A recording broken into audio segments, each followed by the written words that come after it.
Bien, bonjour à tous, bienvenue à la Vieille Charité pour cette rentrée de l'école de hautes études en sciences sociales, séance qui nous permet de recevoir des étudiants et d'aborder des thématiques fortes. Et je vais tout de suite demander à Frédéric Barami, qui est philosophe et vice-président de l'école d'études en sciences sociales, qui nous vient de Paris, d'ouvrir cette session.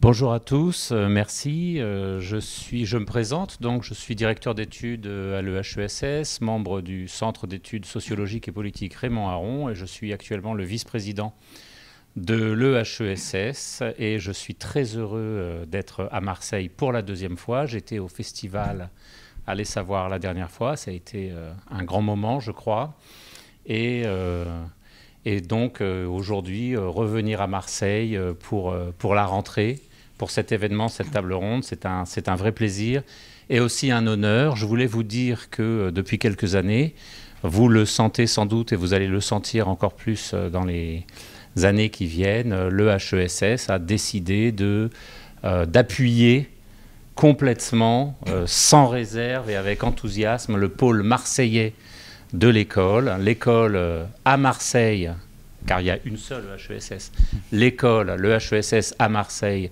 se renforce, va se renforcer. Nous en sommes très, très heureux, très honorés, et nous ferons tout pour que la Vieille Charité et tous les centres de Marseille et la vie des étudiants se développe au maximum. Voilà, je ne vais pas vous retenir plus longtemps, je laisse tout de suite la parole. C'est la deuxième année que j'anime cette rentrée et j'en vois deux caractéristiques. La première, c'est qu'on invite des chercheurs de l'école d'hautes études en sciences sociales à intervenir sur une thématique, mais à sortir aussi un peu de leur thématique, en tout cas par l'écoute des autres. Et quand on met autour de la table une anthropologue, deux historiens, un économiste, on se demande ce qu'ils vont faire ensemble. Eh bien, ils vont faire le travail qui doit se faire et qui se fait quand on se frotte un peu les uns aux autres, quand on s'écoute, quand on peut se critiquer, quand on peut approfondir le même sujet et percevoir d'une discipline qui n'est pas la sienne et avec des méthodes qui ne sont pas la sienne, d'autres échos, d'autres réflexions. C'est ce que nous allons essayer de faire, de sortir un petit peu chacun de son couloir, de s'écouter. Je vous ferai réagir les uns après les autres pour savoir effectivement qu'est-ce que vous pensez de ce qu'a dit votre collègue à partir, vous, de votre propre réflexion, de votre propre recherche, de votre propre discipline. C'est une première caractéristique de cette rentrée qui est tout à fait toujours passionnante.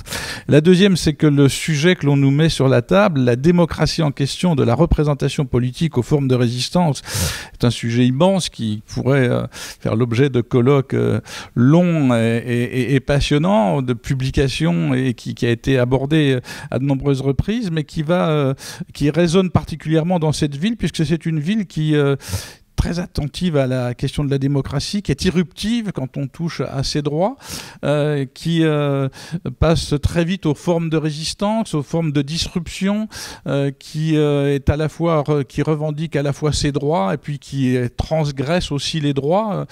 On évoquait, je ne sais pas, en 44-45, quand les ouvriers à la Libération se sont emparés des usines de Marseille, ils n'avaient pas de titre de propriété, donc on était bien dans une résistance et on était en dehors du droit, et puis on était sur une légitimité.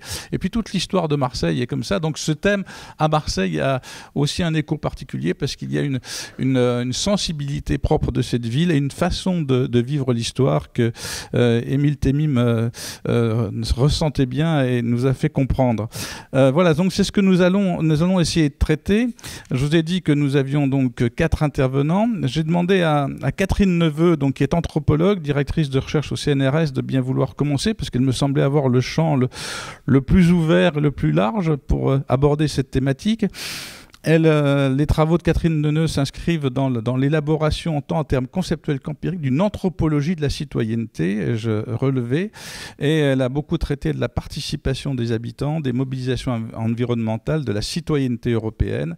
Elle va même, si mes sources sont exactes, sortir un bouquin qui s'appellera « Expérimentation démocratique, pratique, institution imaginaire » le 27 janvier 2022. C'est bien ça? Mes sources étaient bonnes. Donc Catherine Neveu, c'est à vous qu'il revient de commencer pour nous parler, c'est ce que vous avez souhaité, des relations justement entre l'institution et les mobilisations citoyennes, qui sont toujours une relation très, très complexe, l'un n'étant pas forcément au-dessus de l'autre ou antérieur à l'autre, chacun ayant sa légitimité.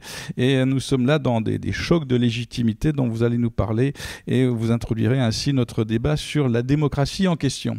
Merci et merci à celles et ceux qui m'ont invité à venir contribuer à cette rentrée de l'EHESS. Alors c'est vrai qu'on est aujourd'hui dans un contexte apparemment paradoxal dans lequel on observe à la fois une crise politique profonde faite de défiance, de formes de démocratie qui sont décrites comme illibérales, voire qui sont qualifiées de démocrature. Donc une crise politique profonde d'une part et d'autre part l'existence d'une multitude d'expérimentations démocratiques, d'innovations démocratiques, une soif de démocratie et de justice très réelle qui s'est exprimée notamment dans le mouvement des Gilets jaunes, mais aussi dans les marches climat et dans plein d'autres espaces. Alors il me semble que ce paradoxe apparent peut s'éclairer si on, au moins en partie, si on prend en considération la triple nature de la démocratie, c'est-à-dire le fait qu'elle est à la fois un régime de représentation politique, un système d'institutions publiques qui assure la cohésion de la société, en tout cas qui est censé assurer la cohésion de la société, mais aussi un ensemble de formes de vie collective, de manières d'être au monde et d'agir ensemble, fondées sur le respect inconditionnel de l'égalité. Quand ce qu'on appelle démocratie se réduit ou est réduit à un régime politique, voire seulement à un système électoral, la défiance mine nécessairement les institutions politiques et conduit à des demandes de retour à l'autorité, et on les voit fleurir autour de nous en France et bien ailleurs dans le monde. Ces fameuses institutions publiques intermédiaires, l'éducation, la santé, la culture et plein d'autres, indispensables au bon fonctionnement démocratique, ont vu s'amenuiser leur rôle et leur marge de manœuvre depuis un certain temps, pour ne pas dire un temps certain. Mais dans le même temps, comme je le disais, celles et ceux pour qui la démocratie consiste à faire société, à bâtir une cité commune, expérimentent des nouvelles formes politiques, mais aussi des nouvelles formes économiques, j'y reviendrai, ou en réactivent certaines déjà expérimentées par le passé, tout n'est pas tout nouveau, pour renouveler l'expérience de la citoyenneté et inventer les pratiques du commun. Alors, saisir les multiples formes de participation dans ces expérimentations démocratiques, alors c'est vrai qu'il a été fait mention de cet ouvrage Expérimentation démocratique que j'ai piloté pour le compte du groupement d'intérêt scientifique Démocratie et Participation. Saisir ces multiples formes de participation dans ces expérimentations démocratiques implique tout d'abord de prêter attention à la production par l'action citoyenne d'alternatives sociales, économiques, politiques, pour prendre en charge les problèmes communs, mais aussi aux transformations de l'action publique, j'y reviendrai rapidement. Et puis ça implique ensuite de garder à l'esprit que la démocratie, c'est d'abord le conflit. La capacité à être dans un conflit permanent avec celles et ceux qui ne veulent pas de la démocratie, c'est-à-dire qui ne veulent pas de l'égalité. Le refoulement du conflit et l'absence de délibération, l'absence de discussion sur les torts et sur l'égalité est sans doute le pire ennemi de la démocratie. Et j'attire votre attention sur la nécessité de ne pas confondre invective et délibération, même quand celle-ci est conflictuelle. Pour faire vivre un ethos démocratique, il est nécessaire de doter chacun et chacune de la possibilité de prendre part au pouvoir et à la décision grâce à des institutions qui reconnaissent l'égalité de tous et de toutes. Ce mouvement apparemment paradoxal que j'ai évoqué en introduction entre défiance, croissance de formes autoritaristes, formes politiques qui mobilisent des signes d'un système électoral démocratique tout en détruisant systématiquement tous les espaces de délibération ou en fabriquant des façades de participation qui n'impactent jamais la décision.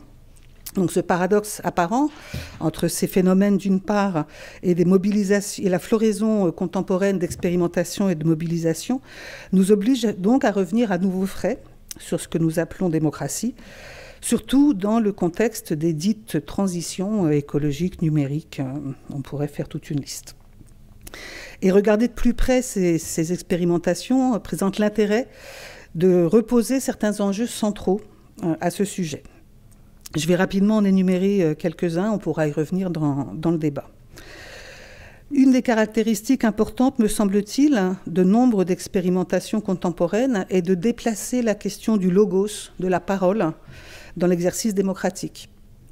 On est souvent dans ce que Geneviève Pruvot nomme une démocratie du faire, où il s'agit aussi de débattre, mais bien souvent, pas toujours, mais bien souvent, ces débats passent par l'ordinaire des discussions partagées autour de ces pratiques et de ces faits ensemble.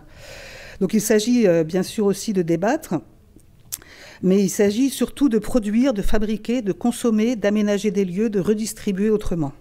En expérimentant, il s'agit donc d'ouvrir des possibles, d'explorer par la pratique de nouvelles manières de faire et de penser, de nouvelles manières de s'accorder, créant en cela, pour reprendre le terme de Sophie Vanish, de nouvelles institutions civiles qui montrent que c'est possible, comme disent certains et certaines des participants à ces expérimentations, et qui tentent de reprendre la main sur ce qui nous importe. Et donc la question du lien aux effets et à la transformation est extrêmement importante. À expérimenter, y compris de manière sensible, la démocratie comme manière de vivre et entamer une critique en acte de l'existant. Donc ces expérimentations, ces pratiques, ces mobilisations peuvent constituer des débuts de réponse à un sentiment de résignation démocratique, d'impuissance et d'urgence qui peut être largement partagé. De ce point de vue, ces expérimentations démocratiques nous obligent aussi à repenser la question des institutions. J'ai indiqué tout à l'heure l'existence d'institutions publiques assurant ou devant assurer la cohésion de la société comme étant une dimension importante de la démocratie. Et j'ai mentionné que certaines de ces institutions, pour ne pas dire toutes, pouvaient être aujourd'hui affaiblies, peu dotées en moyens.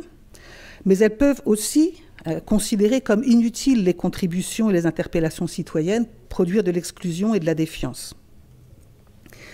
Ces expérimentations démocratiques, dans leur diversité, se tiennent souvent, mais pas toujours, à distance des institutions publiques, y compris des formes instituées de participation citoyenne, la fameuse démocratie participative, dont d'ailleurs c'est même souvent parfois la fréquentation de ces formes instituées de participation qui produit la fuite, la défiance et d'autres formes d'engagement.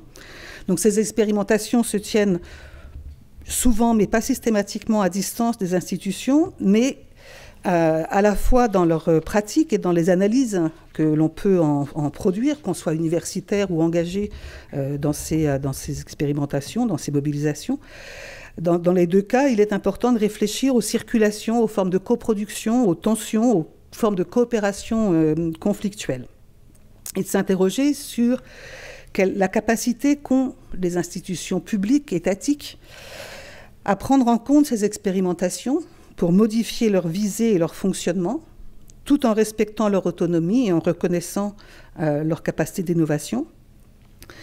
Comment est-ce qu'on peut penser autrement l'action publique comme étant ce qui est produit par l'ensemble des pratiques citoyennes, démocratiques, des mobilisations et des institutions publiques. Donc de repenser l'action publique comme quelque chose qui est coproduit et pas simplement comme quelque chose que l'État produirait à lui seul. Si on accuse souvent les institutions publiques de domestiquer les mobilisations, on pourrait avantageusement essayer de penser à la manière de les ensauvager, ces institutions publiques ou étatiques. Et puis se demander aussi en quoi ces expérimentations, ces espaces de mobilisation, ces espaces démocratiques sont eux-mêmes des espaces instituants, qui instituent des nouveaux imaginaires, des nouveaux rapports sociaux, des nouveaux rapports politiques, des nouveaux rapports économiques. En quoi constituent-ils de véritables institutions civiles, tout aussi nécessaires à l'existence d'une démocratie que les seules institutions pilotées depuis l'État dans sa diversité? Je ne sais pas où j'en suis en termes de temps. J'aimerais revenir rapidement sur une dernière dimension de ces expérimentations, qui est celle de leur capacité à modifier nos imaginaires politiques, notamment autour de ces enjeux démocratiques et de citoyenneté. Elles viennent modifier nos imaginaires, par exemple, en réinterrogeant ou en vivant autrement le lien entre politique et économie, par exemple, en pratiquant la gratuité, l'échange, en imaginant d'autres modèles que le modèle marchand. Et on voit dans ces expérimentations à quel point ce modèle pèse sur nos imaginaires et à quel point on a du mal à penser autrement la question de l'échange et de l'économie.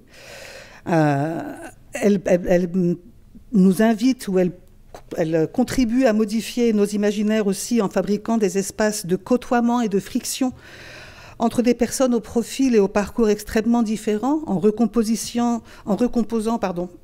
des articulations nouvelles entre formes de radicalité et formes d'ordinaire, entre militants radicaux et voisins venant, par exemple, fréquenter un jardin partagé. Et c'est ça qui qualifie une institution civile, c'est justement cette capacité à fabriquer ces formes d'accords dans la pratique.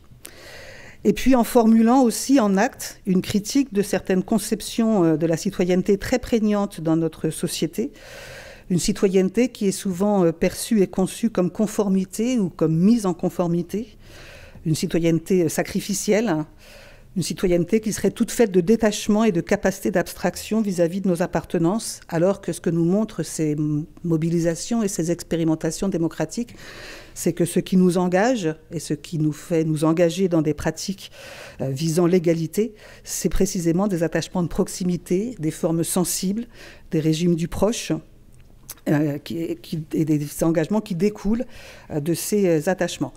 Bon, j'avais prévu de faire un dernier petit point lié à mes terrains récents avec des centres sociaux. Donc, je ne vais pas pouvoir expliquer ce qu'est un centre social. On y reviendra s'il y a besoin. On connaît un petit peu à Marseille.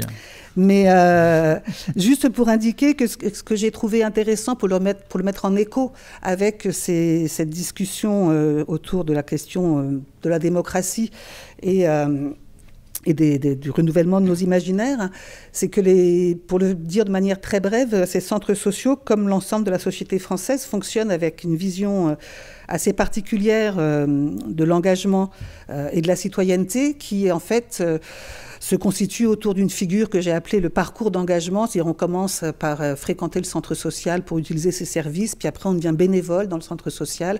Et puis si tout se passe bien et qu'on suit bien le parcours, on devient membre du conseil d'administration et c'est un peu le couronnement de sa carrière d'engagement.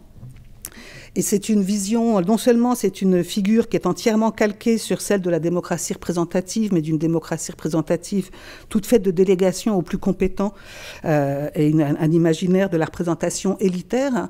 Et quand ces centres sociaux se sont lancés dans une visée d'éducation populaire et de développement du pouvoir d'agir des habitants, on a pu mesurer à quel point cet imaginaire de la citoyenneté, dont on pourrait penser a priori qu'il est émancipateur puisqu'il nous parle de citoyenneté, est tellement pris dans les formats et dans l'imaginaire d'une démocratie représentative délégataire qu'il interdit de penser à la fois d'autres formes possibles d'engagement et surtout qu'il interdit de penser des engagements à partir de nos problématiques, de notre vécu et de notre expérience, puisque cette forme-là exige que nous devenions des êtres abstraits, détachés de toutes nos conditions pour pouvoir être considérés comme des citoyens. Donc je n'ai pas le temps de développer, mais je voulais finir là-dessus pour pointer la force de ces imaginaires et la difficulté qu'on peut avoir à les transformer et indiquer, pour finir, peut-être renvoyer au mot de Jacques Rancière, qui nous rappelle que la politique et la démocratie, c'est la vérification constante de l'égalité. Et je pense que si on a cette boussole-là, on peut progresser. Merci. Merci infiniment, Catherine Neveu. Vous nous avez emmené très loin et il y a des choses qui résonnent sur lesquelles on reviendra. J'aurais envie de vous interroger tout à l'heure sur ce que ça veut dire dans sauvager les institutions. La création de ces institutions civiles, vous dites que c'est de l'expérimentation. J'aurais juste une petite question. Est-ce que vous avez pas l'impression, et en tout cas c'est à partir de l'histoire de Marseille, j'ai l'impression que c'est quelque chose qui est continu dans l'histoire de cette ville. Quand ici se créent les mutuelles pour prendre en charge les problèmes de santé, les centres de vacances pour prendre en charge les problèmes de loisirs, les colonies de vacances pour les loisirs des enfants, les castors pour prendre en charge les questions de logement. Le mouvement social à Marseille, depuis longtemps, s'est emparé de ces questions, et aujourd'hui encore, je pourrais citer des exemples beaucoup plus contemporains qui existent à travers la reprise d'un McDonald's devenu célèbre, etc. Mais est-ce que c'est pas le propre du mouvement social, à un moment donné, de s'emparer d'un certain nombre de questions et de les institutionnaliser, comme vous l'avez dit, en faisant des institutions civiles? Oui, bien évidemment. C'est pour ça que j'ai pris la précaution au début de ma présentation d'indiquer que ces expérimentations, elles n'inventaient pas à chaque fois des choses entièrement nouvelles. Elles pouvaient, y compris, réactiver des pratiques ou des manières de faire qui avaient déjà été expérimentées dans le passé, dans l'histoire des mouvements sociaux. Mais effectivement, de toute façon, dans la mesure où la démocratie est nécessairement un mouvement, que les questions de l'égalité ne se posent pas de la même manière en fonction des contextes, des enjeux, des acteurs, des actrices en présence, c'est bien normal qu'on remette toujours sur le métier cette question. Et c'est vrai qu'il y a ce mouvement souhaitable de cristallisation temporaire, on avait appelé ça comme ça avec des collègues dans un ouvrage, on fabrique du nouveau ou voilà, on répond à des questions, à des enjeux, ça donne lieu à des lois, ça donne lieu à des décisions, à des politiques publiques qui produisent des effets, mais c'est certainement effectivement ce mouvement constant de circulation qui est important à prendre, à condition de garder en tête que ces cristallisations ne sont que temporaires et pas gravées dans le marbre de quoi que ce soit.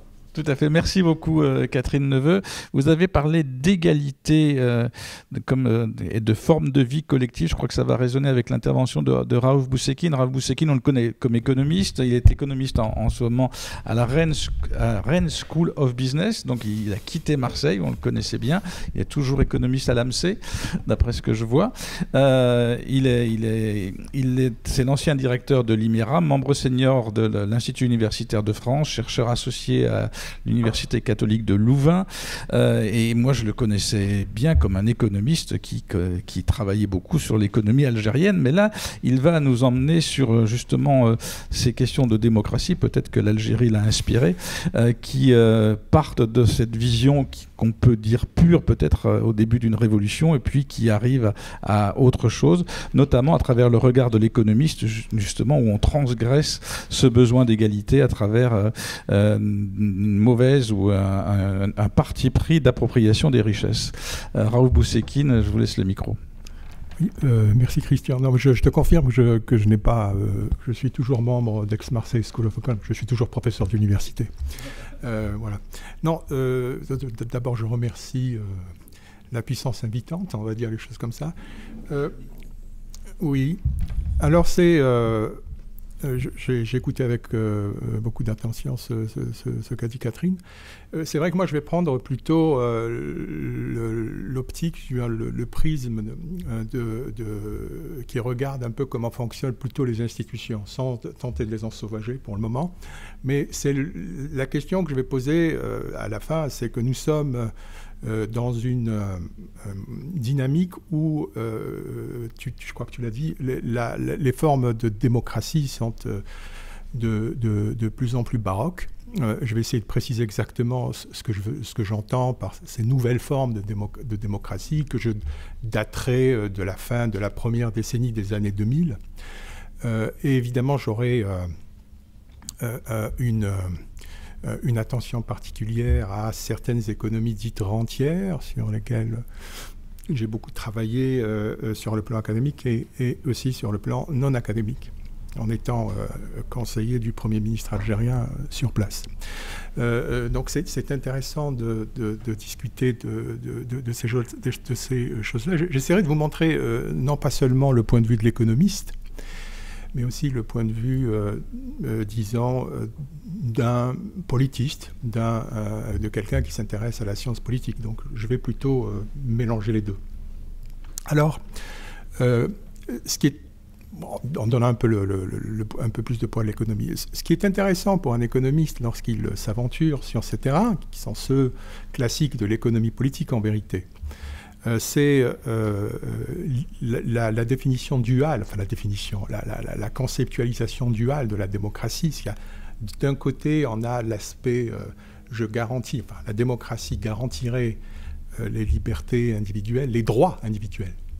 Et de l'autre côté, il y a cette espèce tout cas postulé, de respect à ce qu'on appelle la volonté populaire. Popular will.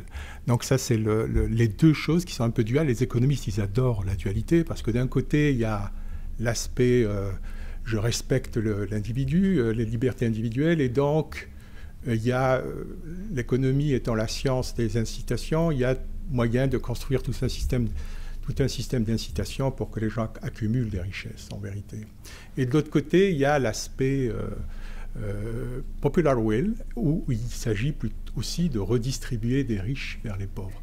Pas au sens de l'égalité, comme a dit Catherine, mais au sens d'une certaine redistribution. Donc, le corollaire de ça, c'est que pour un économiste, la démocratie, ça peut être pas mal, parce que ça pourrait assurer une certaine forme de prospérité, par exemple en assurant le droit de propriété, et aussi une redistribution des riches vers les pauvres. C'est la théorie, tout ça. Hein.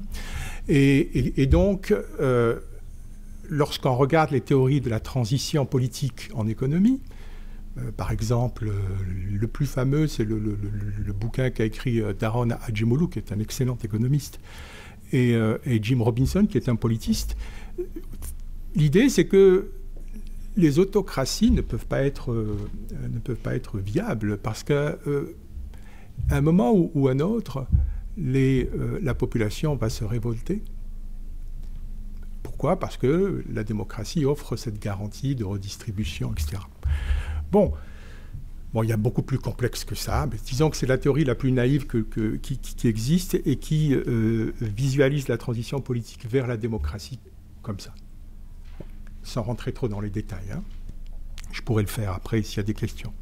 Mais la vérité, c'est que le modèle démocratique a fonctionné pas mal. Après la Deuxième Guerre mondiale, il y a eu cette espèce de redistribution, il y a eu des États-providence, pas partout, hein, mais il y a eu en France, par exemple. Et même plus récemment, avec les nouvelles vagues de démocratisation qu'il y a eu d'abord en Europe du Sud, après en Amérique latine, après en Europe de l'Est, il y a eu du mieux. Grosso modo, il y a eu de la redistribution. Pas totalement, pas au sens de l'égalité, mais il y a eu cette redistribution. Donc, le modèle fonctionnait assez bien jusqu'à, et la datation vient de deux politistes qui s'appellent Haggard et Kaufmann, de 2016, jusqu'à la fin à peu près des années 2000, où alors on se rend compte que des gens qui sont venus par le peuple, qui ont été élus par le peuple, Chavez au Venezuela, on peut prendre aussi un exemple européen, Viktor Orban. En Hongrie, on peut parler Arap Moi au Kenya, on peut parler Erdogan plutôt, c'est la bonne prononciation en Turquie. Et je pourrais aussi parler, j'ai parlé de Chavez, bon, il y a un certain nombre d'exemples comme ça. Donc finalement, les gens arrivent par le peuple, et petit à petit, ils prennent des attributs autocratiques. Oui, j'aurais pu parler aussi de la Russie, parce qu'il ne faut pas oublier que Poutine, quand il a débarqué, il a redressé le pays. 2004, il est réélu avec tous les massivement, hein, et je ne pense pas qu'il y ait eu de trafic de vote en l'occurrence. Donc c'est des gens qui arrivent par le peuple et après qui prennent des tons autocratiques et ça va jusqu'à la capture de rente. Bon, on connaît l'histoire des pétrolières, des Gazprom, etc. etc. Bon. Donc on arrive donc maintenant au constat suivant, c'est qu'il n'y a plus de... Il y a eu comme un renversement, on n'est plus dans la forme pure de la transition, on arrive vers des choses un peu bizarroïdes, où il n'y a pas vraiment de redistribution vers les pauvres. Bien au contraire, il y a plutôt une captation, une capture de rente, comme on dit. Bon, alors, une fois qu'on a dit ça, on essaye de comprendre pourquoi il y a ça. Et pourquoi la fin des années 2000, donc la datation est importante, et quels seraient les mécanismes qui auraient conduit à ça. Donc là, il y a toute une série de choses. Naturellement, chaque pays a ses propres facteurs spécifiques. Il y a quand même quelques aspects, quelques mécanismes d'origine exogène et d'autres plus endogènes qui pourraient permettre de rationaliser ça. On aime bien le mot rationaliser en économie. Hein. Donc on peut écrire des modèles économiques théoriques ou alors passer par là. Je vais plutôt parler de trucs très empiriques. Alors, quels seraient les facteurs exogènes de cette dilution, finalement, pour ne pas dire autre chose, du modèle démocratique pur, qu'on appellerait parfois libéral? La première, c'est qu'à partir de 2008, 2009, etc., Christian, tu es économiste, tu le sais, il y a eu une grande récession, donc l'échec de plus en plus grand de la globalisation. Les gens commencent à avoir peur pour leur pouvoir d'achat, tout bêtement. Il y a eu énormément de choses aussi du côté du monde arabe. Il y a eu la guerre de Syrie, les mouvements migratoires, et tout d'un coup, il y a beaucoup de gens ici, je parle en Occident, qui ont peur du modèle démocratique multiethnique. C'est des choses qui font apparaître des formes d'exclusion des minorités. Viktor Orban, LGBT ou autre. Hein. Donc on trouve des choses comme ça qui existent en Europe, plus le populisme. Donc des choses qui ont été assez bien expliquées par beaucoup de gens. Vous connaissez sans doute le bouquin de Yascha Mounk, People versus Democracy. C'est un excellent bouquin. Évidemment, les aspects réseaux sociaux, pas seulement la fachosphère, jouent aussi.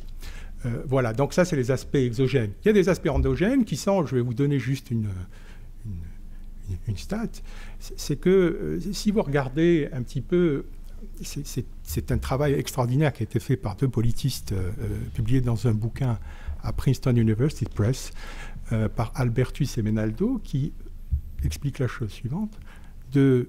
Si on prend les deux siècles, 19e, 20e, et on regarde quel est le pourcentage des nouvelles démocraties qui ont créé leur propre constitution ou se sont appuyées sur une constitution d'un épisode démocratique passé du pays, vous savez quel est ce pourcentage? De 34% seulement. Donc le reste, c'est basé sur la constitution sortante de l'élite ou du dictateur sortant. Constitution espagnole, la chilienne, je peux donner d'autres exemples, la sud-africaine. Il y a plein d'exemples comme ça. On arrive donc finalement à des démocraties qui sont totalement biaisées vers les élites et vers les anciens dictateurs. Et, oui, alors ce que nous avons fait, je peux développer ça en long et en large, mais ce que nous avons fait avec deux camarades co-auteurs et amis, Rodolphe Desbordes et Paolo Melindigidi, qui sont aussi des politistes, c'est de regarder les statistiques de plus près, si tu veux, Christian. Et donc, dans ce cas, ce qu'on a fait, on a regardé ce qu'on appelle des indicateurs de particularisme fiscal. C'est-à-dire qu'en principe, lorsque l'État dépense, public spending, en principe, c'est l'État, c'est public, donc ça doit être ce qu'on appelle en économie un bien public, c'est-à-dire accessible à tout le monde. Alors nous, on a regardé, il y a une très bonne base de données qui s'appelle VDEM, Variety of Democracies. On a regardé si vraiment les dépenses publiques sont vraiment bien publiques, ou si elles ne sont pas ciblées plutôt vers une minorité dominante, une région, une corporation, des choses comme ça.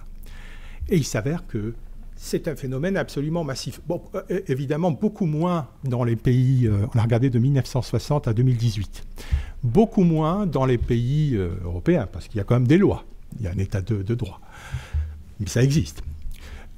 Mais si l'on regarde des pays, enfin des régions comme la région MENA, et là tu vois que je parle d'Algérie en particulier, la région MENA, Latin America, il y a l'Asie centrale et l'Europe de l'Est. Donc il y a, et s'il y a eu effectivement un fléchissement du particularisme fiscal dans les années 90, en fait, ça s'est renforcé dans certaines régions, notamment MENA, ce qui expliquerait peut-être le printemps. MENA, c'est les pays arabes, plus certains autres pays comme la Turquie. Oui, les pays arabes, notamment. Et donc là, on remarque plutôt, dans d'autres pays, ça a baissé, dans les années 90, je veux dire, mais dans d'autres régions, comme la région MENA, Europe de l'Est, ça, c'est l'effet Poutine. Europe de l'Est et ses affidés de l'Asie centrale, ça a augmenté.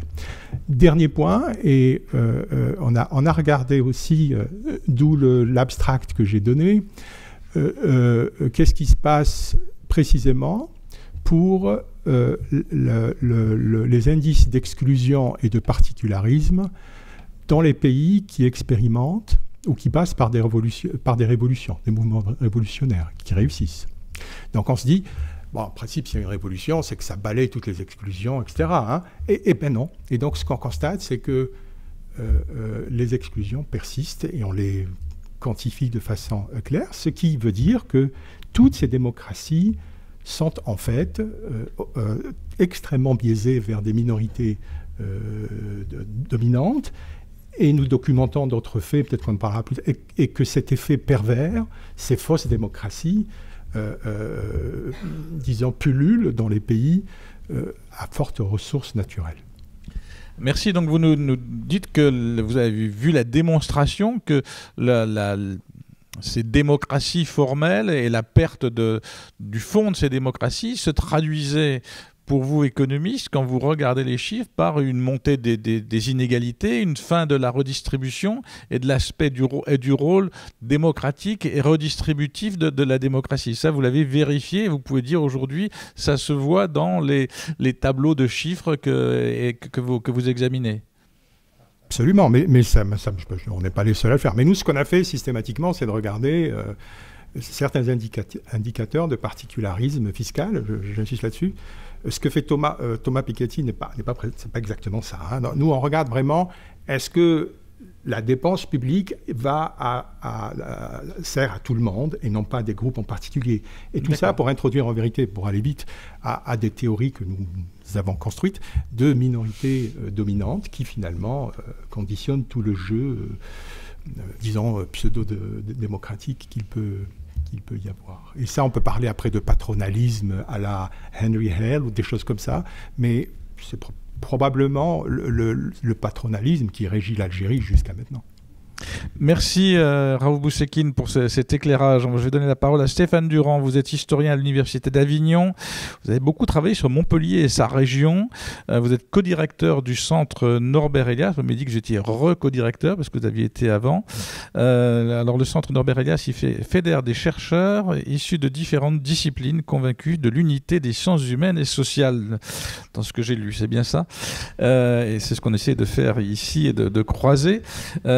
Et vous allez nous parler, vous, du système de représentation politique et dire qu'effectivement, le système de représentation politique, c'est toujours une construction imparfaite qui a du mal, et on l'a déjà vu quand on a évoqué avec Catherine Neveu certains mouvements sociaux, qui a du mal à se mettre en face, finalement, à avoir la souplesse pour faire face à des mouvements spontanés ou à des mouvements sociaux.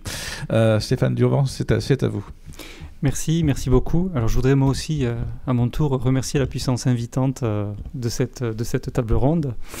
Alors oui, l'angle sous lequel je voudrais aborder la question est celui de la mécanique institutionnelle. Alors non pas pour en faire l'alpha et l'oméga du problème, mais au contraire pour en dépasser la portée.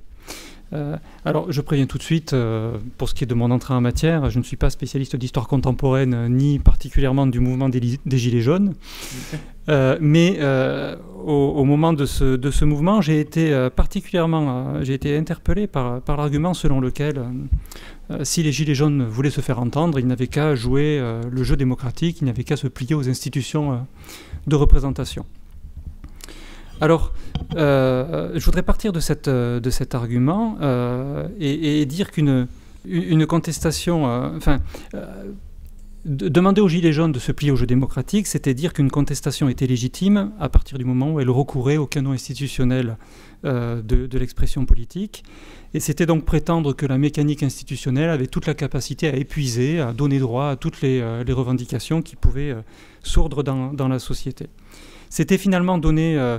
de cette mécanique institutionnelle une image de perfection et de fait pratiquement annoncer la finitude de l'histoire politique.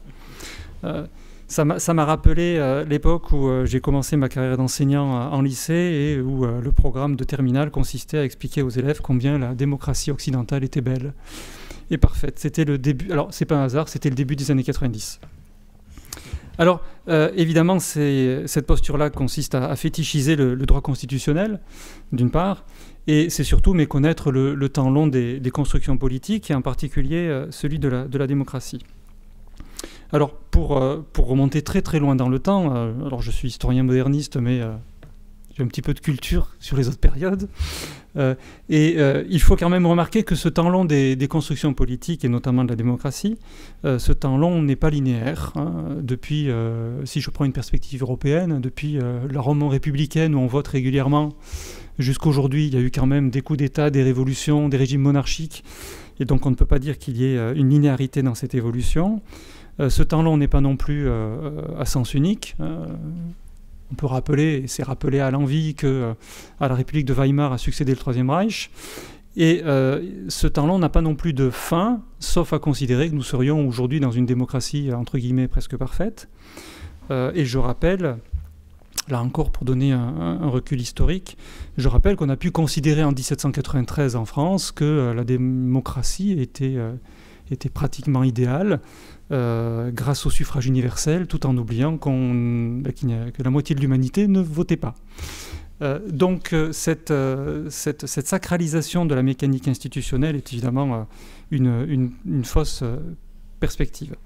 Il ne faut donc pas confondre, mais ça tout le monde en est convaincu, il ne faut pas confondre la mécanique institutionnelle d'un régime démocratique avec le principe démocratique lui-même, avec la démocratie elle-même. Autrement dit, ce n'est pas parce qu'une contestation émerge en dehors des institutions politiques représentatives qu'elle est plus ou moins légitime d'un point de vue démocratique que celle qui passe par ces canaux d'expression formalisés. Et dès lors, cette contestation n'est pas forcément anti-démocratique. Pour repartir dans une perspective historique, moi je pense par exemple aux révoltes antifiscales de la France d'Ancien Régime. Et ce n'est pas un hasard si à l'époque des Gilets jaunes, on a vu aussi des bonnets rouges en Bretagne, comme rappel de la révolte bretonne de 1675. En 1675 en Bretagne, il y a une assemblée représentative de la province qui est censé représenter les intérêts du pays face au gouvernement royal. Alors évidemment, on n'a pas là, à cette époque-là, une instance représentative démocratique telle qu'elles peuvent exister aujourd'hui, mais dans le système de légitimité de représentation de l'époque, on a quelque chose qui est parfaitement concevable et admis. Et pourtant, s'il y a une révolte populaire à ce moment-là, c'est que une partie de la population considère que le mandat de ces représentants est outrepassé et qu'il y a donc toute légitimité à sortir des canons institutionnels pour réclamer la satisfaction de leurs revendications.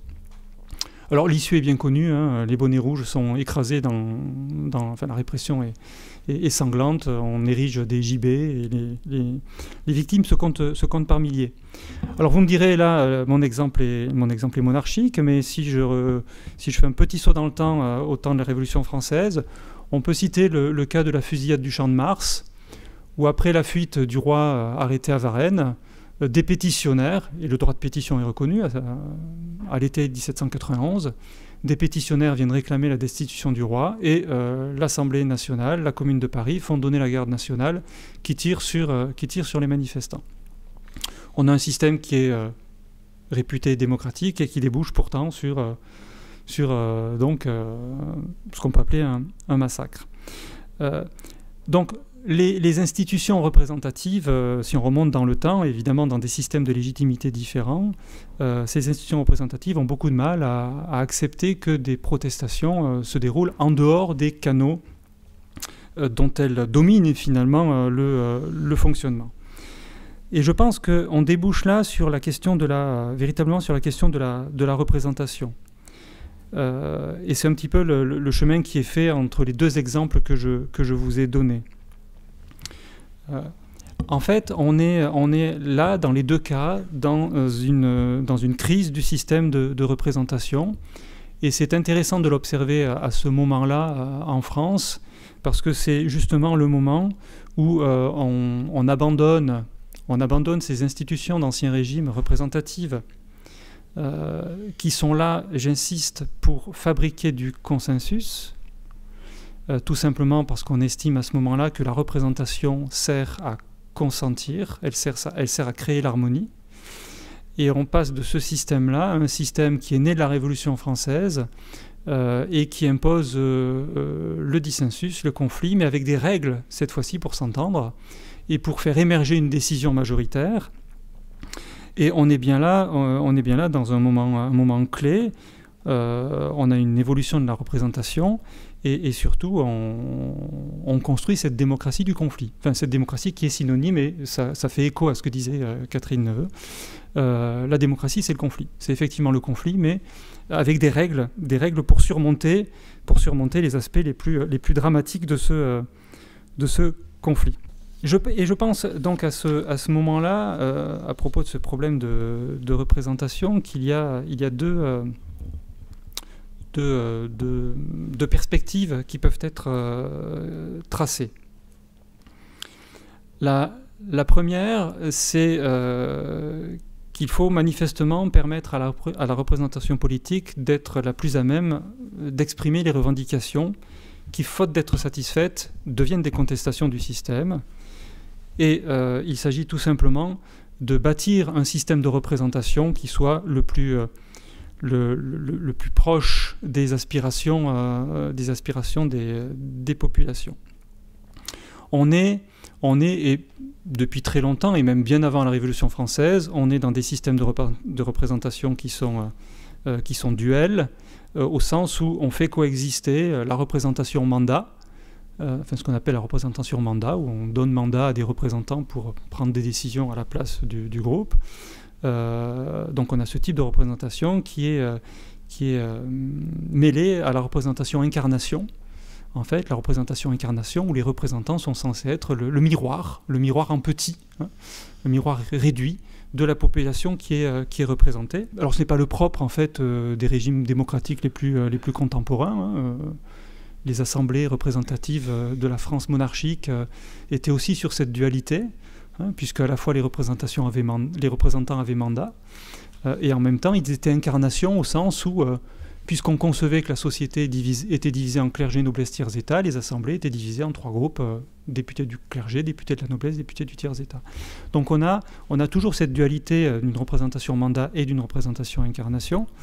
Le problème, c'est que les sociétés évoluent, et on a des systèmes institutionnels qui ont tendance à se figer. La règle se fige. Alors, elle a d'une part tout intérêt à se figer, puisque une règle qui change tout le temps, ce n'est plus une règle.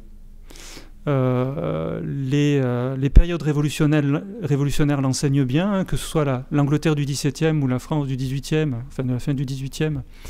On sait bien qu'on peut être héros d'un jour et traître du lendemain. Donc ça, c'est quand les règles changent tout le temps. Donc la règle a intérêt à être relativement stable, mais il faut aussi qu'elle soit suffisamment souple pour évoluer avec la société. Alors je ne parlerai pas d'ensauvagement des institutions, moi je parlerai de plasticité des institutions.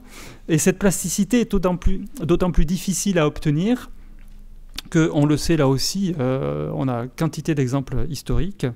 Les catégories sociales préexistantes aux institutions ou les groupes sociaux qui se créent par les institutions ont tendance, donc en les habitant, à les figer, à en capter le fonctionnement. Et ce sont en général des groupes qui n'ont pas intérêt à ce que les institutions évoluent. J'ai parlé des élites d'Ancien Régime dans ces assemblées représentatives. Bon, on sait aussi le poids des avocats, des professeurs et des médecins dans la Troisième République en France, et qui ont aussi contribué à figer un régime qui a peu évolué finalement entre 1875 et 1940. Dès lors, ce manque de plasticité, évidemment, qui est à la fois de l'ordre de la mécanique et en réalité aussi de la manière de la société d'investir ces institutions, ce manque de plasticité crée un défi aux sociétés. C'est pour ça, à mon sens, qu'il y a des contournements par des voies qui ne sont pas prévues par les institutions. Et il faut à ce moment-là, je dirais, accueillir la contestation, non pas comme une maladie de la démocratie, mais puisque la démocratie c'est le conflit, la contestation est peut-être justement le signe d'une bonne santé de la vie démocratique, d'une part.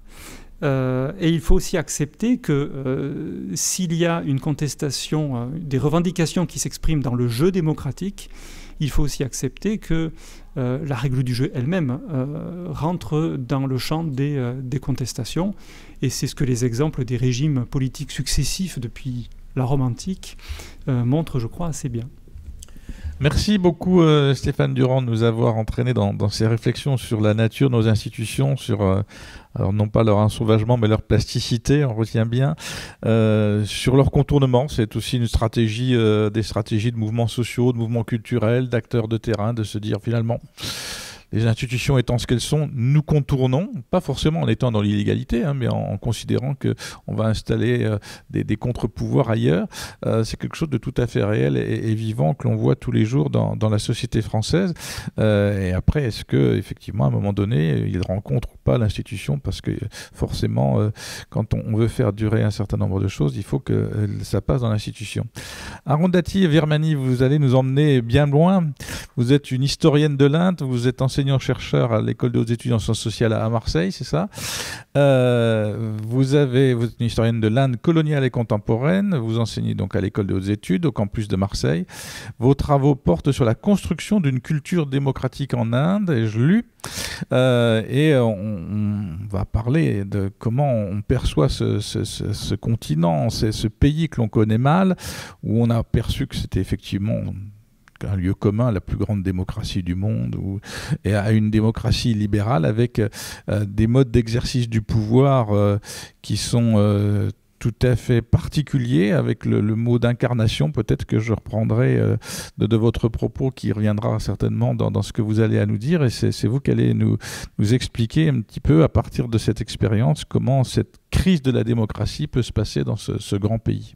Merci, je suis très contente de participer à cette table ronde et il me semble approprié de parler de l'Inde ici sur la démocratie en question, parce que la démocratie, c'est une des épithètes les plus étroitement liées à ce pays depuis son indépendance en 1947, d'abord avec un certain étonnement et avec beaucoup de pessimisme, comment ce pays, certes grand, mais à peine sorti de 3 siècles de colonialisme britannique, encore enchaîné aux traditions et aux coutumes, pauvre, sous-développé, le terme utilisé à l'époque était le tiers-monde, largement analphabète, largement rural, surpeuplé, d'une diversité, d'une pluralité à donner le vertige, pourrait-il fonctionner comme une démocratie?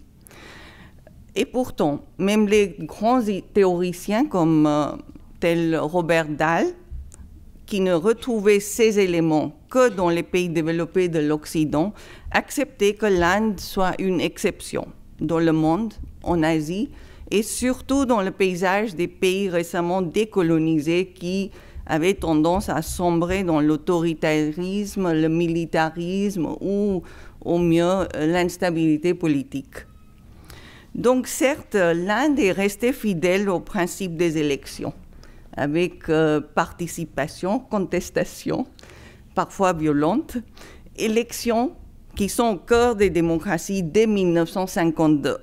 Depuis 1952, il y a eu 17 élections au Parlement, 352 élections dans les États municipaux, législatives, et puis depuis 1992, des élections locales, l'élection des élus dans des conseils de village. Et idée chère à Gandhi, tout cela a été institué. Donc de ce point de vue, l'Inde a un bon dossier. La période des années 50 jusqu'aux années 1970, c'est parfois décrit comme l'âge d'or de la démocratie.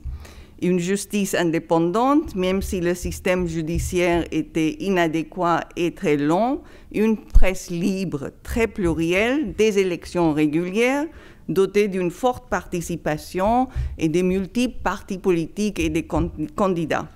Donc, sans aller jusqu'à l'idée d'un âge doré de la démocratie, il est certain que les politiques de cette période, de 50 à 70, ont resté fortement ancrées dans le socle de la démocratie. Elles privilégient la diversité, le pluralisme des cultures et de droits, mais aussi des religions, la protection des minorités, et se donnent comme objectif l'élargissement des capacités ou capabilities dont Amartya Sen parle et la réduction des inégalités à travers le développement d'une culture et d'un tempérament scientifique très cher à Nehru, un système d'enseignement supérieur, méritocratique, même s'il est encore quelque peu élitiste. La période d'état d'urgence en 1975 interrompt cette idylle. Pendant 18 mois, le pays est soumis à la suspension de toutes les libertés fondamentales, la mise en prison de l'opposition, le contrôle de la presse, l'imposition forcée et violente d'une politique de family planning. Le système judiciaire, garde-chien de la démocratie, est réduit au silence et à l'impuissance. Mais en 1977, les élections sont de nouveau organisées et là, le verdict est clair. Le gouvernement d'Indira Gandhi est battu, le pays rebondit dans le champ démocratique. Et on fait l'éloge dans les années 1980 de cette démocratie qui est résiliente, robuste, qui s'élargit, qui intègre des castes défavorisées et opprimées, qui voit l'émergence des partis politiques régionaux et leurs leaders au pouvoir dans certains États de l'Inde, Uttar Pradesh par exemple. Le paysage politique jusqu'alors gouverné par les partis nationaux voit l'émergence des partis régionaux désormais absolument indispensables dans l'échiquier des États et du centre. Cette vernacularisation de la démocratie, le titre d'un livre d'un anthropologue italien, Lucia Michelutti, voit l'absorption des pratiques de démocratie formelle dans les institutions et dans les pratiques locales, dans les idiomes culturels régionaux. La démocratie à l'échelle régionale et à l'échelle du village s'imprègne des formes culturelles et sociales telles la hiérarchie, les gourous, les local bosses ou encore l'attrait des figures aussi bien autoritaires et charismatiques. Cette expérience des années 80 a quelque peu renforcé l'image de l'Inde, une démocratie chaotique certes, mais aussi une démocratie robuste, solide, renforçant son droit et sa légitimité d'être appelée la plus grande démocratie, la mère des démocraties, comme le Premier ministre a dit dans un discours récent, et titres qui sont revendiqués tous avec beaucoup de fierté. Donc depuis 2014, toutes ces appellations sont mises en question, et aussi bien en Inde qu'à l'étranger. L'Inde serait maintenant une démocratie libérale, une démocratie autoritaire, une démocratie ethnique. Elle reflète un autoritarisme électoral. Depuis 2014, nous avons un gouvernement qui est constitué par le parti nationaliste hindou, le Bharatiya Janata Party, qui est élu au pouvoir avec un vote massif.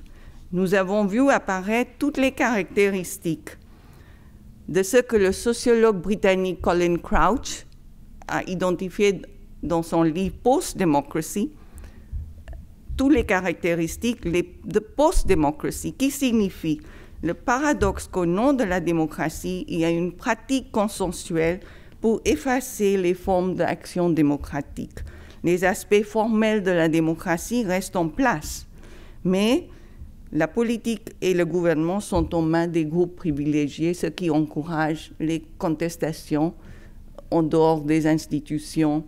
Et en Inde, on détecte bien toutes ces caractéristiques, le poids des corporations privées, la violence contre les minorités, les Dalits, les musulmans, les femmes, les tribus, une administration et une bureaucratie servile, une presse, liberté de presse réduite sous menace de représailles par les services d'impôts et des perquisitions, l'exclusion des minorités et des pauvres par les amendements de la loi de la citoyenneté, la privatisation des services publics, d'éducation, mais aussi de santé, ce qu'on a vu dans la pandémie, une déviation des bases fondamentales de sécularisme, le respect et le traitement égal de toutes les religions qui ont caractérisé l'Inde, et la réduction de l'espace des intellectuels, des débats publics à part, quelques îlots limités, surtout des plateformes en anglais, pour maintenir la façade d'une certaine liberté.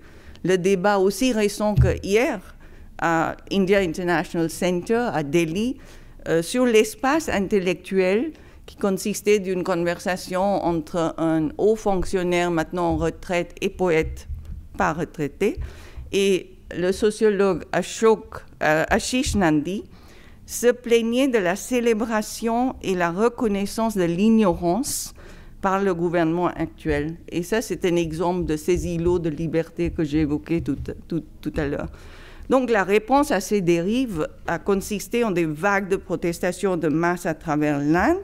Ils ne sont pas confinés à une ou deux régions, mais s'étend à travers le pays. Si la réponse de l'État était de rester sourd à ces manifestations, de refuser les contestations, de traiter les opposants non comme des adversaires, mais comme des ennemis, la réponse des opposants a montré, au contraire, je pense, une forte culture constitutionnelle qui est enracinée, parce qu'ils ont pris la forme de vraiment citer la préambule de la Constitution qui promet l'égalité, les libertés, et ces contestations s'approprient des symboles officiels pour souligner leur détournement par l'État et les infuser avec de nouvelles significations. Donc, pour conclure, est-ce que l'Inde s'assombrit comme ses voisins dans une démocratie de façade en gardant les apparences formelles, comme les élections nationales, les institutions que tu as évoquées, Stéphane, le mythe de développement pour tous, l'égalité? Il est tentant, en fait, de saisir l'Inde à travers le prisme de post-démocratie expliqué par Crouch ou par Rancière, ou voir la crise dans sa culture démocratique comme l'expression d'une méfiance généralisée envers la démocratie qui est manifestée par l'attrait irrésistible des personnages autoritaires avec des programmes populistes que le politologue Ivan Krastev applique au développement dans l'Europe de l'Est.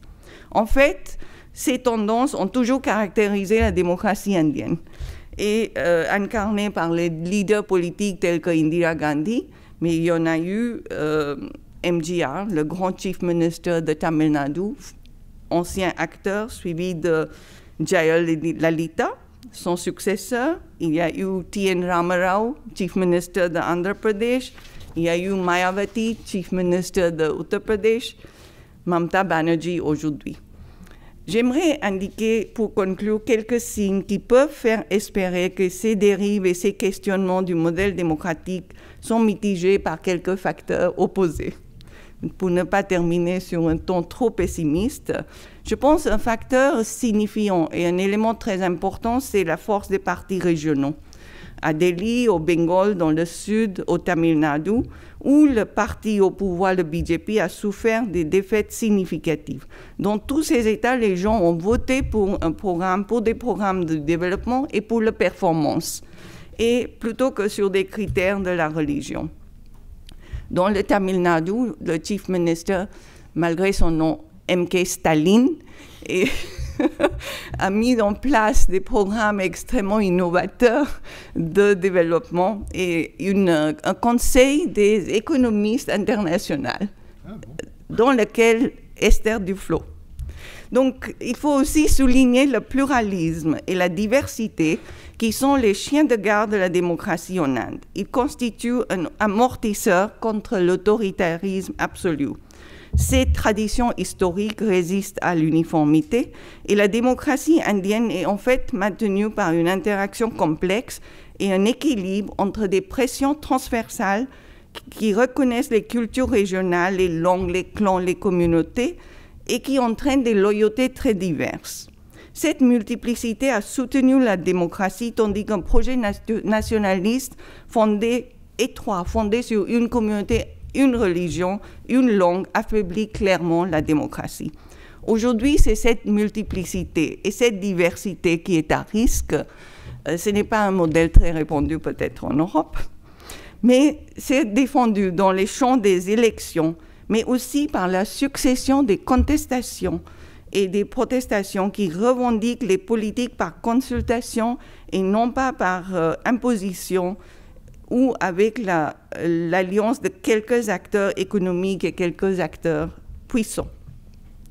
Donc l'imaginaire démocratique, tel qu'on a vu se développer en Inde au cours de ces décennies, montre la force des expériences locales et la capacité de les mobiliser par des acteurs et des alliances imprévues, les ONG, la société civile, les paysans, les étudiants, en dehors des grands schémas de développement imposés d'en haut ou de patriotisme étroit.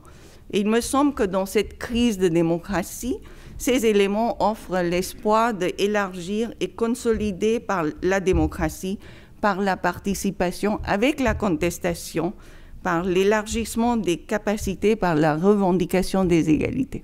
Merci. Merci Arundhati Virmani de ce panorama de l'Inde tout à fait passionnant qui nous ouvre sur toute cette histoire contemporaine. Il y a un aspect que vous n'avez pas évoqué, alors peut-être que vous ne le revendiquez pas, mais j'avais cru comprendre que depuis 2014, il y avait un dirigeant qui avait une volonté de court-circuiter toutes les intermédiaires et d'établir un lien direct avec le peuple et de passer outre à tout ce qui pouvait jouer le rôle des institutions, des corps intermédiaires, etc. Et que finalement, il était réélu, mais il prenait sa légitimité quand même d'une approbation populaire. Est-ce que c'est quelque chose qui existe aussi dans ce que vous constatez?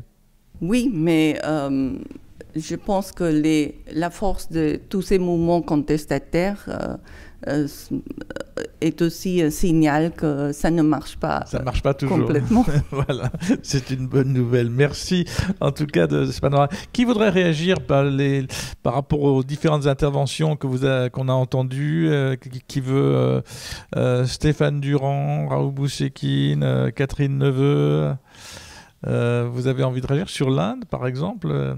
Raoul Boussekine sur l'Inde, c'est intéressant ce Absolument. passage, parce que c'est plein de leçons pour d'autres continents, je dirais. C'est à peu près le même diagnostic qu'on fait dans notre étude qui est plus global, c'est-à-dire que le jeu démocratique reste formellement présent, mais qu'il y a derrière toute une série d'acteurs qui finalement arrivent à biaiser, ou faire biaiser la décision politique et économique en leur faveur. C'est à peu près ce que tu as dit, Arundhati, et c'est une constante assez importante, notamment en Asie centrale.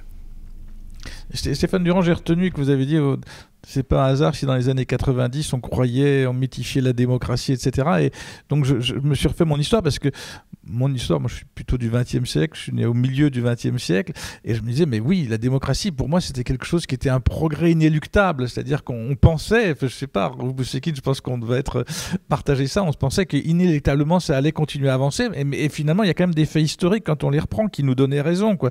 La décolonisation, les indépendances africaines, l'effondrement du mur de Berlin, les démocraties, les révolutions en Europe du Sud, la fin de l'apartheid en Afrique du Sud, nous on voyait un progrès et on se dit ça va continuer.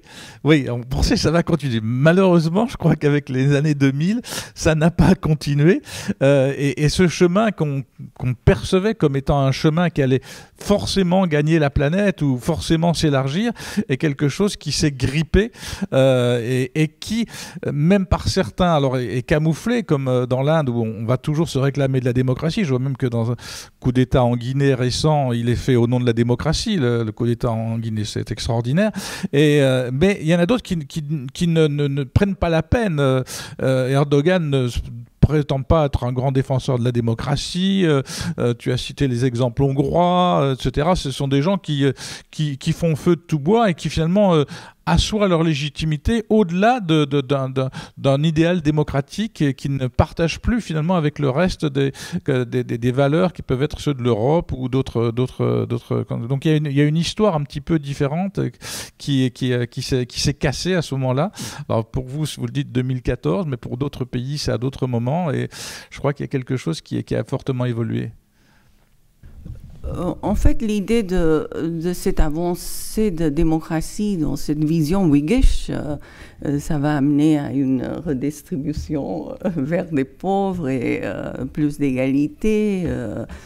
est une histoire, enfin c'est toujours plein de contradictions. En Inde, l'Inde en offre des exemples dès les débuts.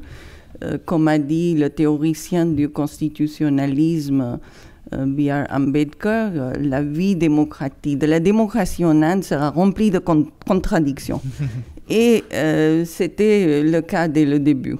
Donc, bon, c'est vrai que maintenant, on peut penser, est-ce que c'est la fin de ce système, et on va inventer un autre système où on va bricoler dans le même et essayer de le faire fonctionner. Catherine Neveu.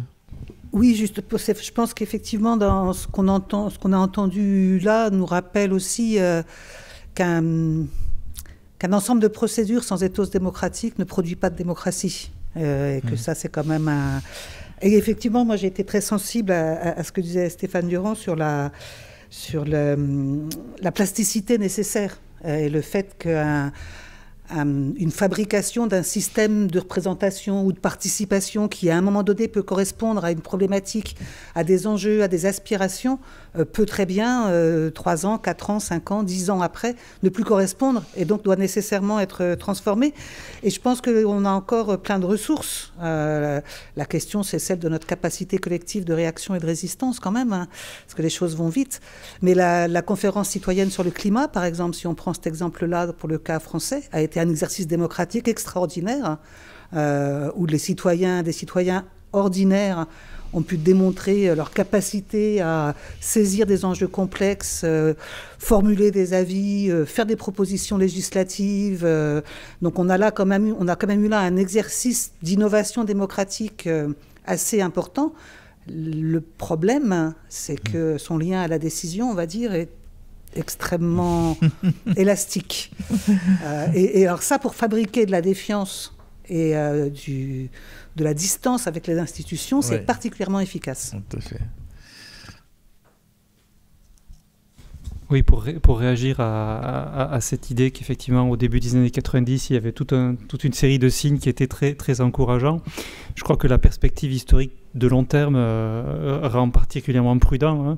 Il y a eu une euphorie en 1789, il y a eu une euphorie en 1918 parce que c'est la dernière guerre. Oui. Il y a des moments euphoriques comme ça. On sait très bien que sur la longue durée, ça n'a pas de sens d'imaginer que justement ce temps long sera nécessairement linéaire, à sens unique, et qu'on est arrivé au bout.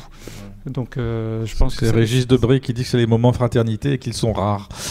et moi, j'ai été frappé par ce que disait effectivement Catherine Neveu et aussi Arundhati sur le fait que finalement, dans ces dynamiques-là, c'est la force du local en fait qui donne vraiment du sens à la vie démocratique plus que la mécanique elle-même.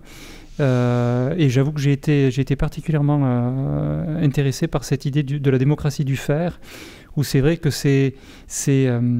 je repense à des exemples historiques que j'ai évoqués, même la révolte des bonnets rouges par exemple. Il y a des procédures de vote, mais le vote ne fait absolument pas le cœur en fait de la renaissance, d'une pulsion démocratique. Hein. C'est effectivement le faire dans la revendication, dans la manière de mettre en œuvre localement ces revendications, qui fait vraiment la démocratie, plus que la construction d'une machinerie qui serait censée porter ces revendications. Merci. Est-ce que vous voulez réagir dans la salle par rapport à tout ce que nous venons d'entendre? Il y avait de quoi réfléchir. Vous avez la parole si vous le souhaitez. Merci beaucoup pour vos conférences magnifiques. Moi aussi, en vous écoutant, je pensais, parce que ça revenait un peu chez vous tous, je pensais à l'articulation entre le local et le global, ou même en dessous du global, au national en fait. Catherine Neveu disait la démocratie n'est plus une démocratie de l'homme abstrait, qui serait fondée sur des droits de l'homme abstraits, un homme qui serait ni homme ni femme, ni blanc ni noir, ni riche ni pauvre, ni juif, ni musulman, ni catholique, mais qui serait un homme. Ça, c'est fini. La démocratie, elle ne vit que dans un ethos démocratique, et un ethos démocratique, c'est, comme disait Catherine Neveu, de la proximité et des appartenances. Et puis on a vu avec l'exposé de Haroun Dati et de Stéphane que de toute façon, les mouvements démocratiques, les mouvements d'émancipation, ils se font à une échelle qui est une échelle toujours locale ou régionale qui lutte contre la grande instance de pouvoir, même si cette instance de pouvoir, elle se présente comme démocratique. Alors évidemment, la question que ça pose, c'est la question du sens du mot « démos » dans démocratie. C'est-à-dire la démocratie, c'est quand même le pouvoir du peuple par le peuple. Et la question, c'est comment, à partir de toutes ces expériences locales, d'engagement, de faire, on produit du peuple, c'est-à-dire quelque chose qui a quand même une unité, qui se reconnaît dans une unité à une échelle plus grande. Parce que si on en reste au local, ça risque bien de ne pas mettre vraiment en danger la puissance étatique ou la puissance supérieure. Toutes les initiations, les initiatives, tous les mouvements d'émancipation, il ne me semble pas qu'elles aient fait reculer d'1 millimètre la domination capitaliste, la domination masculine ou la domination d'un État, dès lors qu'on regarde les choses à une échelle plus grande. Et donc au XVIIIe siècle, il y avait un très beau mot, le mot de la BCIS, c'est le mot de adunation. Comment est-ce qu'à partir des mouvements d'émancipation démocratique, comment à partir des expériences d'émancipation démocratique, on produit de l'unité du peuple qui permet de dire il y a un peuple. Alors peut-être que l'échelle nationale est vouée à s'effacer, mais jusqu'à présent, dans le monde d'aujourd'hui, sans qu'il soit facile d'extrapoler quoi que ce soit, c'est à l'échelle d'un État souverain, qu'il soit national ou plurinational, mais c'est à l'échelle d'un État souverain qu'on peut parler véritablement de démocratie. Donc je trouve que la question qui a été soulevée par vos exposés, c'est celle-ci. Comment est-ce qu'à partir d'expériences démocratiques locales, ponctuelles, on peut produire une véritable démocratie qui soit enracinée dans des institutions plastiques, souples, parce que sans institutions, il n'y a pas de démocratie. Et des institutions ensauvagées, c'est très probablement de la sauvagerie, tout simplement. Donc oui, je suis plutôt sur l'idée je suis plutôt convaincu ou séduit par l'idée d'une plasticité des institutions qui ont toujours tendance à se refermer. Donc voilà, comment est-ce qu'on sort de l'étape insurrectionnelle? Rancière a été cité 2 fois. L'égalité, ça se vérifie. L'égalité, c'est quelque chose qui est revendiqué par ceux qui n'ont pas de part, ceux qui n'ont pas de nom, ceux qui n'ont pas le droit de parler dans la cité et qui tout d'un coup disent voilà, nous sommes là, nous existons et nous parlons au nom du tout, au nom de la cité. Ce sont les esclaves. C'est quand les femmes ont décidé qu'elles étaient des sujets du politique. Voilà, ça c'est un moment, si vous voulez, où il y a du politique. Donc comment est-ce qu'on, si vous voulez, comment on fait réussir au niveau institutionnel des mouvements d'émancipation pluriels, différents et minoritaires. Raouf Bouchekine voulait intervenir. J'ai un point, juste un point. Mais moi, je ne suis pas trop d'accord avec votre façon de parler d'absence de plasticité des institutions. C'est une idée fausse. Ce qui se passe en réalité, c'est qu'elles sont tellement plastiques, qu'elles arrivent à bloquer tout. C'est ça la vérité. Alors si vous regardez, par exemple, prenant un mouvement... elles sont non seulement plastiques, elles sont ensauvagées. Si vous regardez le mouvement national algérien, le Hirak, tu te rappelles, Christian, au début, c'était un mouvement qui était admiré de partout, il est national, partout, dans ma ville natale, dans la capitale et tout. Ça a servi à quoi, finalement? Ça a servi à une partie du régime à se débarrasser de l'autre partie. Après, quand le Hirak a voulu redémarrer, les institutions qui gouvernent se sentent muées d'une façon assez spectaculaire, je dois dire, et recontrôlent. On revient maintenant. Donc, c'est faux de dire que les institutions ne sont pas plastiques. Si vous habitez... Non. Elles sont d'une.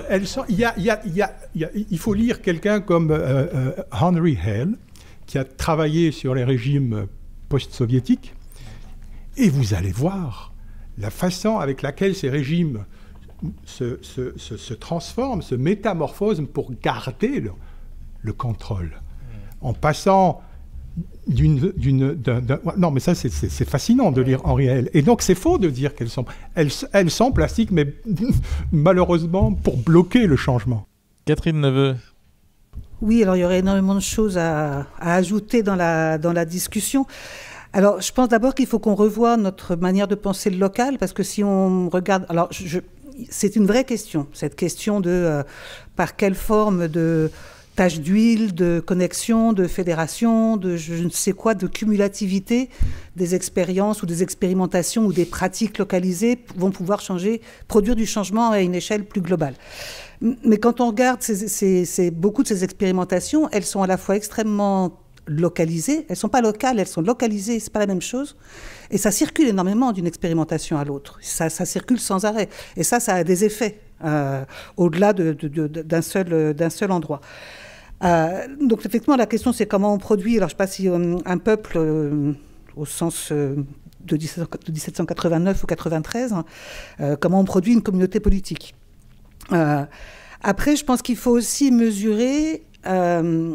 c'est ce que dit Christine Guillonnet dans l'ouvrage là, sur des formes d'engagement rhizome, parce qu'on a beaucoup dit, par exemple, Nuit debout, ça a servi à rien. Un échec, ça n'a rien produit. En fait, quand on y regarde de près, quand on suit les gens qui ont participé à ça, on se rend compte que ça a changé beaucoup de choses. Ils se sont réengagés ailleurs, réinvestis ailleurs. Donc ça laisse des traces. Et ça, je pense que ça fait aussi écho à ce que disait Arundhati. Il y a des traces qui restent et qui sont réinvesties à d'autres moments, sous d'autres formes. Et puis après, je pense qu'il y a plein d'autres imaginaires possibles, là aussi, et dont certains, on les voit ressurgir aujourd'hui, y compris par la voie de la représentation ou des tentatives d'infraction dans le système représentatif, qui est toute l'histoire du communalisme, par exemple, qui est une autre manière de penser la question de la communauté politique au-delà du village ou de la localité, une autre manière de penser l'articulation et la dynamique. Dernier point, je ne serais pas d'accord pour dire que toutes ces expérimentations n'ont pas fait reculer d'un centimètre quoi que ce soit. Je rappelle quand même que, par exemple, les mouvements féministes ont légèrement fait changer la position des femmes dans la société, ou que des mobilisations de pauvres ont légèrement aussi fait avancer la question de l'égalité, et que l'ensemble des droits de l'État-providence ou de ses restes sont quand même non pas des dons que nous a fait l'État, mais le résultat de lutte et de mobilisation. Donc je pense qu'on peut quand même... oui, peser dans la balance. Même si cette question de l'échelle... Dernier petit point sur l'échelle, il y a eu une très belle occasion ratée, par exemple, de penser une communauté politique différente qui ne soit pas nationale, parce que ça aussi, c'est une cristallisation temporaire qui produit beaucoup d'effets, mais qui devrait être vue comme temporaire et pas comme naturelle. Quand on a fabriqué la citoyenneté de l'Union européenne, on aurait très bien pu considérer et dire que c'était une forme de citoyenneté liée à la résidence et pas au fait qu'on était un national des États membres. Et là, il y a eu une occasion historique ratée de fabriquer une communauté politique autre que celle basée sur la nation, sur le modèle du peuple-nation. Et quand on rate plein d'occasions, ça finit aussi par produire des effets. Tout à fait, merci. D'autres réactions par rapport à ce qu'il dit? Vous voulez intervenir? Oui. Je défendrai plutôt la force du local. Et je pense à 1923, en Inde, quand il y a eu un satyagraha, une lutte pour la vérité non violente, dans une petite ville de Nagpur. Et c'était un petit mouvement pour revendiquer le droit de hisser le drapeau national. C'est devenu un mouvement national et ça fait que ça crée une communauté politique, mais pas à pas. Donc, on ne peut pas prévoir un système, un mécanisme dynamique qui ferait converger des différents mouvements de contestation. Et qu'est-ce qui marchera? Parce que je pense que la force est dans l'imprévu et l'inattendu, quelque chose qu'on ne peut pas calculer d'avance et prévoir. Et l'année dernière, il y a eu une contestation par des femmes dans un quartier de Delhi des femmes musulmanes pour protester contre l'amendement à la loi de la citoyenneté. Et ça a continué, c'était vraiment une forme de contestation inédite et qui a rassemblé, attiré la participation des gens de différentes régions, la société civile, les acteurs, les artistes, enfin toutes sortes de personnes. Et ça a terminé seulement parce qu'il y a eu la pandémie. Actuellement, il y a une contestation des paysans à Delhi. Toutes les frontières sont fermées. L'État répond par une violence inouïe. Et donc, on ne peut pas prévoir l'impact sur les institutions.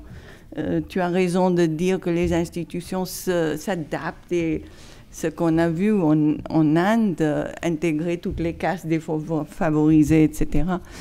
Et donc, je pense peut-être qu'il faut garder un peu d'espoir dans les actions locales. Déjà, merci pour vos interventions. Moi, ma question, elle porterait plutôt sur l'état du régime sous lequel nous vivons actuellement. Et oui, effectivement, puisque par exemple, Stéphane Durand a donné l'exemple des Gilets jaunes, on a vu à quel point je ne sais pas si on peut vraiment qualifier ça de répression, mais en tout cas, les forces de l'ordre se sont déployées avec une férocité rarement vue dans l'histoire récente des contestations sociales sur les Gilets jaunes, et avec pour mot d'ordre principal de protéger les institutions. Et donc, est-ce qu'une démocratie qui protège ses institutions de tout changement et de toute remise en question peut encore s'appeler démocratie? Donc ça, ce serait une première question. Et donc, effectivement, l'expression d'ensauvagement des institutions, je trouve que c'est une expression tout à fait appropriée. Juste rapidement, j'ai utilisé ensauvagement d'institutions. Il faudra qu'on refasse une autre conférence là-dessus, parce que c'est intéressant de voir les interprétations auxquelles ça donne lieu. C'était pas du tout à ça que je pensais. C'était l'inverse. C'était plutôt l'idée de fabriquer des zones grises, trouver des alliés dans les institutions pour essayer de les modifier de l'intérieur et de les rendre plus plastique dans le sens d'une démocratisation. Après, oui, moi, je ne suis pas qualifiée pour qualifier le régime dans lequel nous vivons, mais c'est certain qu'il y a des signes de transformation importante où le droit cède le pas à la police, où les mouvements sociaux sont criminalisés, mais c'est nouveau ici. Mais ça fait longtemps, les rapports police-mouvement social... c'est très ancien. C'est très ancien, et la marche de 83 pour l'égalité et contre le racisme faisait suite à une série de crimes de la part de la police et à des formes de violences policières. Enfin voilà. Donc ça a aussi une histoire qu'il faudrait peut-être mieux saisir. Et c'est vrai que l'état d'urgence aussi... L'institution de l'état d'urgence comme mode ordinaire de fonctionnement a des conséquences dramatiques sur l'état de droit et sur le fonctionnement démocratique. Et il y a eu l'état d'urgence à la suite aux attentats terroristes. Après, il y a l'état d'urgence sanitaire. Et là, effectivement, la question des libertés publiques, du droit d'expression démocratique, sous un régime d'état d'urgence, prend des formes particulières. Alors, on va terminer par une dernière épreuve pour nos 4 intervenants. Il y avait une question, la démocratie en question. Je vous la repose à la fin de ce débat chacun. En 2 phrases, une phrase, que vous avez envie d'en dire. Comment avons-nous progressé sur la compréhension de ce questionnement qui nous était proposé par l'École des hautes études en sciences sociales, et qu'est-ce que vous retenez de ce débat qui a éclairé cette démocratie et ces questionnements sur la démocratie? Voilà, c'est l'épreuve que je fais en prof, et j'interroge par oral des profs. C'est un vrai plaisir et une vengeance d'écolier. Donc, on commence par qui? Là, je vois que... Allons, on y va. Raouf Bouchekine, il commence, il est volontaire. Oui, non, moi, ce qui me semble évident, c'est que je rejoins effectivement, quand on regarde la longue durée, la question est assez entendue. La démocratie comme mouvement perpétuel et qui va culminer un peu partout, ça n'existe pas. Je pense que ce qu'il faut avoir en vue plutôt, c'est des théories de cycles politiques. C'est pour ça que j'ai cité 3 fois Henri Heyl, et où en vérité la démocratie, ou la non-démocratie pour être plus précis, se décline sous des formes tellement différentes selon le type d'environnement où on est. Parce qu'après tout, on est dans un monde où il y a des élites, il y a des travailleurs, et ces élites ont souvent un coup d'avance. Arundhati Virmani, un dernier mot sur cette question sur la démocratie. Que c'est une question qui n'est pas seulement d'importance théorique, mais de préoccupation extrêmement réelle, pratique, urgente, publique, et que nous sommes à la fois dans un moment de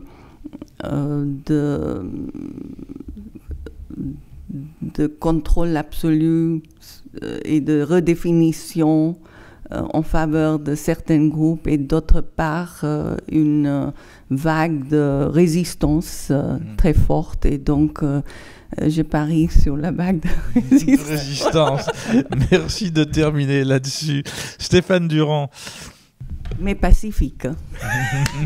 Oui, moi je retiendrai de ce débat, alors comme je le disais tout à l'heure, la question de la force du local et du fait que la démocratie, ce n'est pas que voter, évidemment, et finalement le vote c'est peu de choses par rapport à l'ensemble des actes démocratiques qu'on peut accomplir. Et je pense que dans la vie démocratique telle qu'elle existe, on a du mal à penser en fait la variété de ces pratiques et ce que Catherine Neveu a évoqué sous la forme de la démocratie du faire, et qu'on a trop tendance à résumer la démocratie justement à des institutions tout simplement. Et le contexte actuel le montre de manière assez frappante. Catherine Neveu. Rien à rajouter à ce que viennent de dire les autres participants et participantes à cette table ronde. Je pense effectivement que c'est la question de la diversité des formes et des espaces démocratiques qui se donnent à la fois dans des procédures, des institutions publiques, des institutions civiles, des mobilisations, toutes sortes de choses. Peut-être juste à insister sur l'urgence à penser la vague, y compris dans nos institutions de recherche qui ne sont pas les dernières institutions à être frappées par des menace sur l'exercice démocratique de la pensée collective. On termine par soi-même, ce qui n'est pas mal. Merci donc à Catherine Neveu, anthropologue. Merci à Raouf Bousekine, économiste à Rennes et à Marseille. Merci à Stéphane Durand, historien à l'Université d'Avignon. Merci à Arundhati Virmani, historienne de l'Inde et enseignant-chercheur à l'École des hautes études en sciences sociales à Marseille. Merci à vous qui êtes ici à la Vieille Charité de nous avoir accordé votre attention. Merci à l'École des hautes études en sciences sociales de cette ouverture de la réflexion sur la démocratie en question. Et merci à ceux qui nous suivent sur YouTube d'avoir écouté ce débat. Merci à tous, à bientôt.